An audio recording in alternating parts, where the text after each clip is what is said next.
Una función que vamos a utilizar muy a menudo en la autocaravana es el regulador de velocidad, de forma que podamos conducir muchos kilómetros y reducir bastante el cansancio que supone la conducción.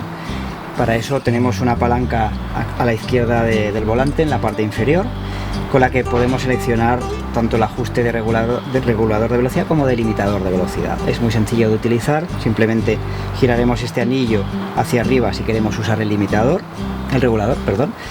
y desplazaremos la palanca hacia arriba cuando estemos circulando a la velocidad que queremos sostener. En ese momento automáticamente la autocaravana mantendrá la velocidad, y subiendo o bajando la palanca incrementaremos o reduciremos respectivamente la velocidad a la que está sosteniendo la autocaravana. Cuando queramos cancelar la velocidad que hemos fijado, apretaremos el pulsador y automáticamente la autocaravana dejará de estar fijando la velocidad.